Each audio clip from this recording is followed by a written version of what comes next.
Merci d'être sur la télévision Labari pour suivre le journal de ce jour à vendredi 11 avril, 10 avril 2020.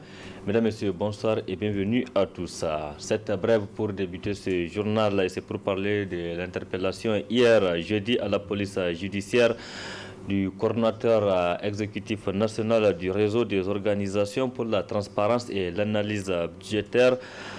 Rotap, membre également du cadre de la concertation et d'action citoyenne de la société civile, directeur général du groupe de presse Labari Ali Idrissa.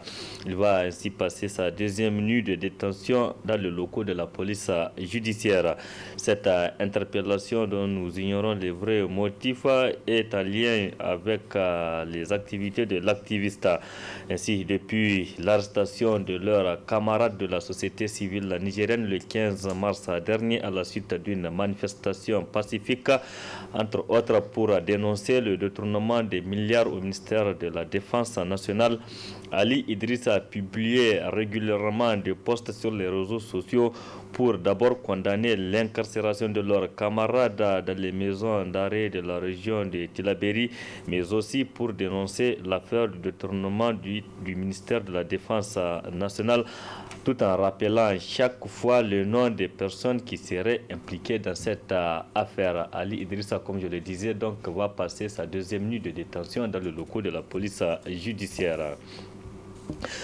Les acteurs de la société civile nigérienne, à savoir Moussa Tchangari de l'association alternative Espace Citoyen, Michael Zodi, Moudi Moussa et Habibou Soumela du mouvement Tournons la page et Moukela Halidou du SINASEP, également de la CNT, ainsi que le président du syndicat national des commerçants, importateurs et exportateurs du Niger, El Haïssani Shekaro, vont passer leur 22e nuit de détention dans les maisons d'arrêt de Tillabéri et de Niamey. Ils ont été tous interpellés à la suite d'une manifestation pacifique, je le disais, contre la gouvernance du régime en place prévue pour le 15 mars dernier ici même à Niamey. Et depuis leur arrestation, des voix s'élèvent ici au Niger et à l'international pour exiger leur libération. Les agents de la santé publique demandent plus de moyens de protection du personnel soignant dans le cadre de la lutte contre la propagation du coronavirus au Niger. En effet, deux syndicats de ce secteur, le syndicat unique de la santé et de l'action sociale SISAS et celui des médecins, pharmaciens, dentistes et chirurgiens Saint-Famed, l'ont fait savoir ce vendredi dans une déclaration dont je vous propose de suivre la teneur. Ces deux syndicats du secteur de la santé publique du Niger se mobilisent pour rappeler aux autorités nigériennes leurs conditions de travail, surtout pendant cette période de lutte contre la propagation du coronavirus. Ces soldats de la santé publique expriment leur amertume, notamment face à l'insuffisance de moyens de protection et autres accessoires pouvant exposer les agents de santé au risque de contamination au Covid-19. La non-mise en solde de 250 agents recrutés en 2019, travaillant depuis 6 mois sans un minimum vital. La non-prise en compte des décrets portant avantage aux agents de santé et de l'action sociale, l'insuffisance des moyens de protection des agents de santé dans certaines structures exposant le personnel soignant au risque de contamination et de propagation de la maladie au sein de la population. L'omission de certaines filières médicales et paramédicales dans le recrutement en cours. L'insuffisance du nombre de places octroyées dans le recrutement sans concours des médecins et des contractuels dans l'effectif s'élève à 6 545 sur le terrain. L'évolution de la situation du Covid-19 amène le SUSAS et le Saint-Famed de rendre un hommage mérité au personnel soignant qui mène un combat sans relâche contre le coronavirus et de soutenir la population, les agents de santé confinés et même les malades. Le SUSAS et le Saint-Famed, qui entendent user des moyens légaux pour faire aboutir leurs revendications, exigent du gouvernement La mise en solde immédiate de 250 agents de santé recrutés en 2019. La prise de décrets accordant les avantages aux agents de santé et de l'action sociale en formation. La poursuite des paiements des arriérés, des bourses et appuis aux étudiants, ainsi que le paiement des frais de scolarité. La mise à la disposition des agents de la santé et de l'action sociale des moyens de protection contre le coronavirus selon les règles édictées par l'OMS. Le rehaussement du nombre de places prévues au concours de recrutement à la fonction publique et la prise en compte de certaines filières dans le concours. Le règlement définitif et sans délai de tous les points énumérés plus haut. Récemment, le président de la République, Issoufou Mahamadou, a annoncé le recrutement de 1500 agents de santé à la fonction publique. Une annonce qui a fait réagir les différents syndicats du secteur de la santé, dont le SUSAS et le Symphamed, qui ont tous réclamé le recrutement de plus d'agents que le nombre annoncé par le président. Une nouvelle mesure prendra effet à compter de demain samedi 11 avril 2020 à Niamey pour prévenir la propagation du coronavirus. C'est le port obligatoire des bavettes dans le lieu public. Une décision vivement critiquée par les syndicats de conducteurs de taxis de Niamey qui sont concernés par cette mesure. Reportage Ismaël Moumouni, Sadou Doumi. À partir du samedi 11 avril 2020, port obligatoire des bavettes et autres gargets pouvant protéger le nez et la bouche. Cette décision concerne plusieurs lieux publics, parmi lesquels figurent les transports urbains. C'est le communiqué du président de la délégation spéciale de Niamey qui circule sur les réseaux sociaux. Une décision qui n'a pas laissé indifférents les syndicats de conducteurs urbains. On nous a dit d'abord de ne pas prendre les 4 clients. On nous a obligés de prendre les 3 clients. Nous n'avons pas discuté, nous avons accepté ça. Encore un deuxième couvre-feu de 19h encore. Nous avons encore respecté ça. Maintenant, le troisième, le plus pur maintenant. On nous demande maintenant de nous protéger. Et sans ces protections-là, maintenant, on va nous verbaliser. Ou bien si même je comprends, si je vois un client au bord du goudron, il ne s'est pas protégé, je n'ai pas le droit de le prendre. Mais attendez d'abord, le président délégué spécial, la population de Niamey aujourd'hui, nous sommes à 1 300 000. Nous, le conducteur de taxi, c'est avec ces clients qu'on se débrouille. Quand on veut prendre des mesures dans un secteur, il faut associer les responsables, tous les leaders de ce secteur. Nous avons vu des mesures. Un chapelet de mesures dans son communiqué. Il y a une mesure qui nous concerne, celui des ports obligatoires, des bavettes, des chauffeurs de taxi, des FABA, leurs apprentis, et y compris nos passagers. En tant que responsables, nous, toute mesure qu'on va prendre, ou toute décision qu'on va prendre dans le cadre de la lutte contre le coronavirus, elle est salutaire si c'est pour nous prévenir ou nous épargner de ça. Face à cette situation, ces responsables des syndicats invitent les autorités. Avec ces mesures-là, vraiment, nous avons des problèmes sérieux. Un taximan peut rouler de 7h à 19h. Il n'a même pas eu 6 000 à 7 000. Mais par comment nous allons verser les 8 000 de patrons, en même temps encore 20 000 de carburant? Non, ça c'est impossible. C'est pourquoi maintenant nous attirons l'attention du délégué spécial. Nous sommes prêts à respecter votre mesure et vous aussi, il faut être prêts de prendre en charge les 1 300 000 populations de Niamey pour leur protection. Il va falloir que les autorités tirent les oreilles de ces policiers pour leur dire qu'ils doivent travailler dans le sens d'abord d'expliquer aux populations. Aujourd'hui, on a pris une décision sur WhatsApp ou sur les réseaux sociaux. Ce n'est pas tous les taximans qui ont des Android. Ce n'est pas tous les taximans qui savent lire et écrire. Hein? Donc, ce n'est pas tout le monde qui est au courant. Actuellement, on dit que ça commence samedi, ça veut dire demain. Il y a beaucoup de taximans, bon nombre de taximans qui ne sont pas au courant. C'est pourquoi il est bon de nous impliquer, de nous informer, parce que nous avons nos moyens de communication traditionnels. En dehors de ces conducteurs, la population de Niamey demande également aux responsables de la ville de Niamey quelles sont les mesures prises afin de rendre accessibles les bavettes ou autres gargets pour se protéger contre cette maladie dont Niamey est l'épicentre.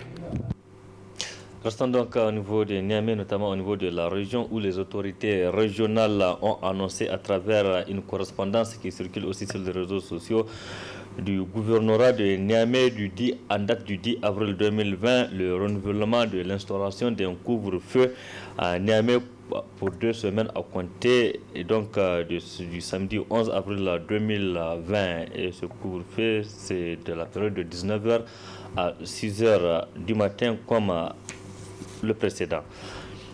Le regroupement des ONG et associations du secteur de la santé publique au Niger à Roassen a rendu public ce vendredi une déclaration. Dans celle-ci, le Roassen appelle le gouvernement à une mobilisation communautaire de concert avec la société civile active dans le secteur de la santé pour une riposte efficace contre le Covid-19. Je vous propose de suivre un extrait. Nous notons avec gravité les mesures annoncées par le gouvernement. Quoique louables, ces mesures nous paraissent insuffisantes pour juguler et arrêter la propagation du Covid-19. Cette situation d'urgence sanitaire nous interpelle, nous, société civile du secteur de la santé du Niger, car le Covid-19 représente un risque élevé pour le Niger du fait de la fragilité et de la faiblesse des capacités de son système de santé, des conditions d'hygiène et de vie précaire d'une grande partie de la population, d'une grande promiscuité dans nos communautés et surtout de notre grand attachement aux valeurs sociales pouvant favoriser et accélérer la propagation de l'épidémie, comme nous le montre l'évolution du nombre de cas en moins de 22 jours. Des efforts déployés depuis l'apparition du premier cas à ce jour, nous pouvons déceler facilement les contraintes en termes d'insuffisance dans la mise en œuvre du plan de riposte relativement à la surveillance épidémiologique et au faible engagement communautaire dû à la marginalisation de la société civile. Alors même que les organisations de la société civile sont là pour travailler pour et avec les communautés afin d'amplifier les mesures préventives à travers l'information, l'éducation et la communication visant le changement de comportement et à combattre les stéréotypes, les fausses idées, les mythes et les rumeurs. Nous demandons au gouvernement de prendre les mesures nécessaires pour mettre les agents de santé dans les meilleures conditions de travail selon les normes sécuritaires, mais aussi d'assurer leur motivation conséquente, car ils sont le rempart de la République contre cette pandémie. La coordination nationale des organisations de la société civile du secteur de la santé du Niger, le Roassen, avec le soutien de ces 8 coordinations régionales, réaffirme son engagement à continuer de contribuer aux efforts de guerre collective que nous impose le coronavirus à travers l'intensification de la mobilisation sociale qui constitue pour nous la seule barrière communautaire pour une riposte efficace contre le Covid-19.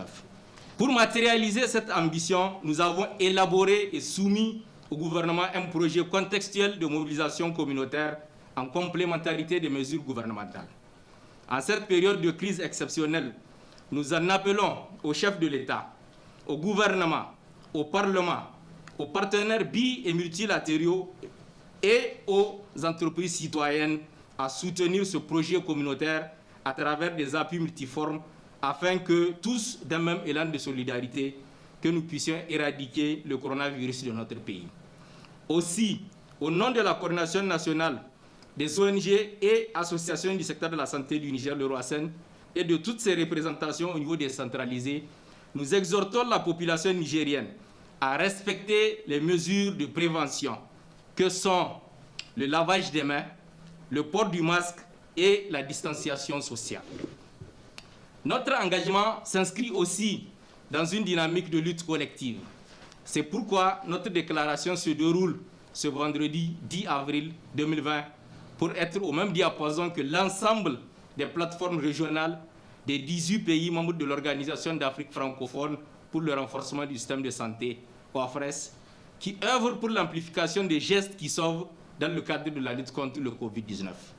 C'est conscient que la mobilisation vers l'unité et la discipline sont les valeurs sûres qui vont nous permettre d'éradiquer le coronavirus, que nous lançons officiellement la campagne de communication pour le lavage des mains intitulée « Stop Covid-19 ». Pas con, mais contre le coronavirus chez nous. La lutte contre la propagation du coronavirus est une affaire de tous les citoyens ici au Niger. En tout cas, Souley Asman Sandi l'a si bien compris. Il a décidé d'apporter sa contribution dans ce combat en créant une application à travers laquelle les Nigériens pourraient toutefois avoir des informations à jour sur cette maladie. Reportage Ismaël Moumouni, Sadoudoumi. Semant la panique et la désolation, le Covid-19 continue à endeuiller de nombreuses familles dans le monde entier. Partout, les gens s'activent pour apporter leur contribution afin de venir à bout de cette maladie. C'est en ce sens qu'un start-up nigérien a créé la toute première application mobile au monde sur le coronavirus. Une application qui vous donne des informations sur cette maladie dans le monde et au Niger. Cette application mobile, n'est-ce pas, elle a comme fonctionnalité de donner les détails par rapport à la pandémie, n'est-ce pas, au virus Covid-19 lui-même, n'est-ce pas, quels sont ses symptômes, n'est-ce pas, comment ça marche, comment éviter la maladie. Ensuite, un onglet de prévention, n'est-ce pas, comment se prévenir contre la maladie en faisant les gestes, n'est-ce pas, qui sont recommandés, n'est-ce pas, par la plupart des institutions internationales et nationales. Donc aussi, il y a un autre onglet de statistiques, n'est-ce pas, qui vous donne les nombres, n'est-ce pas, les cas en temps réel. Et surtout, évidemment, au Niger, n'est-ce pas, parce que c'est surtout les cas qu'on a pris en charge. Donc, les statistiques, n'est-ce pas, sont surtout, proviennent des sources officielles, n'est-ce pas, notamment du site officiel de l'État, coronavirus.ne, n'est-ce pas, qui est vraiment géré par le ministère de la Santé publique en collaboration avec l'ANSSI. Cette application aussi, elle a un autre onglet d'appel d'urgence. L'appel d'urgence, n'est-ce pas, parce qu'à partir de l'application, vous pouvez automatiquement appeler, n'est-ce pas, en cas d'urgence. Et enfin, un dernier onglet, n'est-ce pas, de map, n'est-ce pas, de carte en temps réel qui vous permettra de voir la propagation de la maladie en temps réel. Et tout ça, n'est-ce pas, ça a été développé, n'est-ce pas, ici au Niger. Et il faut noter aussi que c'est une première dans ce monde, dans le monde entier, n'est-ce pas, il n'y a aucune application par rapport aux applications mobiles, bien évidemment, par rapport à la maladie, au coronavirus Covid-19. Pour accéder à l'application, vous pouvez actuellement aller sur notre site compte Facebook Sandi Technologies.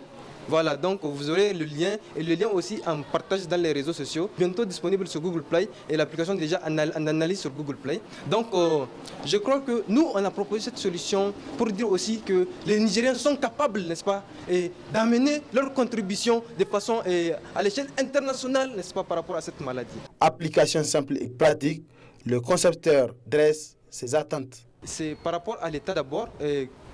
On veut que l'État comprenne que c'est la manifestation d'une bonne volonté d'abord pour aider les Nigériens, n'est-ce pas, au-delà des Nigériens du monde tout entier. Donc vraiment, on aimerait aussi faciliter, n'est-ce pas, qu'ils comprennent et qu'ils acceptent notre innovation, n'est-ce pas, qu'ils nous aident, n'est-ce pas, et par rapport vraiment à la certification et tout le reste, n'est-ce pas, et à la promotion aussi de cette application, n'est-ce pas, par rapport aussi à la population du Niger. On aimerait bien que la population du Niger comprenne qu'il y a une solution pour eux, développée pour eux, n'est-ce pas? Donc ils peuvent utiliser et vraiment arrêter d'aller n'importe où et partager n'importe quoi. Voilà. Et aussi par rapport à la société internationale et aux organismes internationaux et tout, et je crois qu'ils sont aussi en train de chercher des solutions et nous voilà, on a créé une solution et voilà, donc on est ouvert à tout partenariat. Une fois de plus, le savoir-faire des Nigériens a prévalu à travers la création de la toute première application mobile au monde sur le coronavirus qui mérite d'être protégée. À travers cette application, c'est une manière de contribuer dans la lutte contre cette maladie.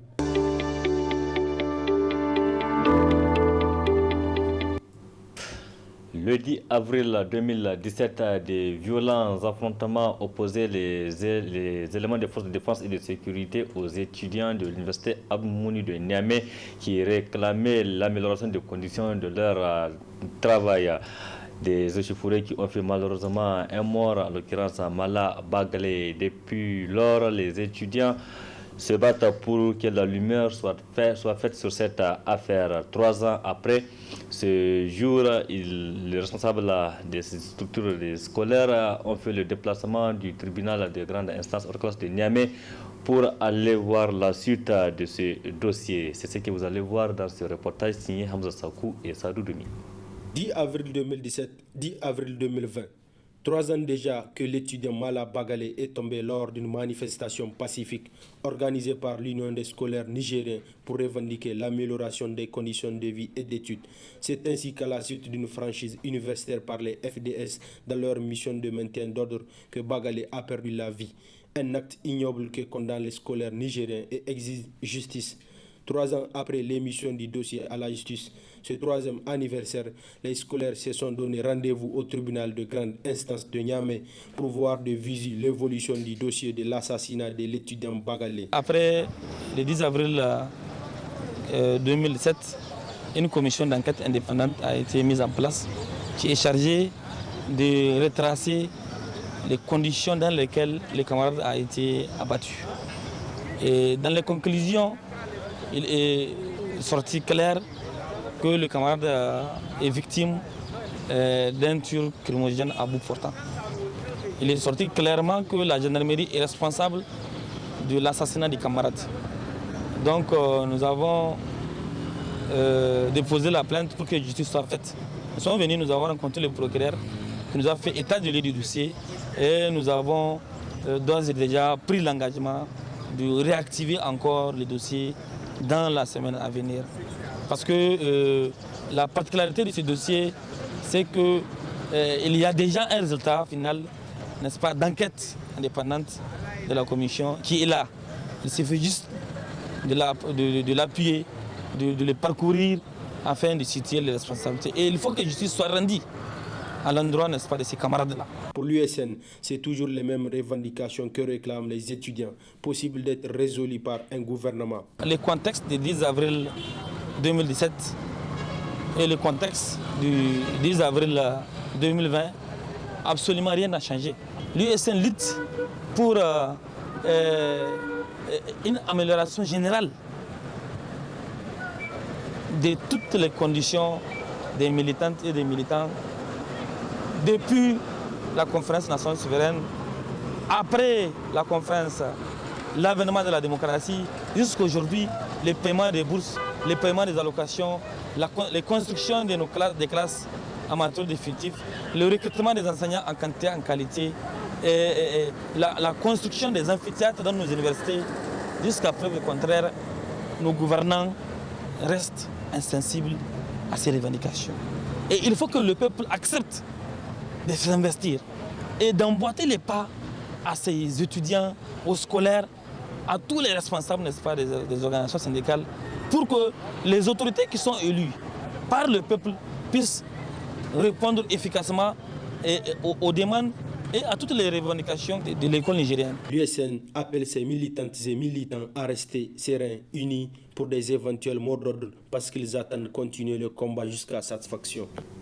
C'était là donc un reportage de Hamza Sakou sur les images de Aboubakar Soleil. Point final de cette édition. Merci à vous de l'avoir suivi. Restez en compagnie du programme de la télévision Labari. Excellente nuit à toutes et à tous. Au revoir.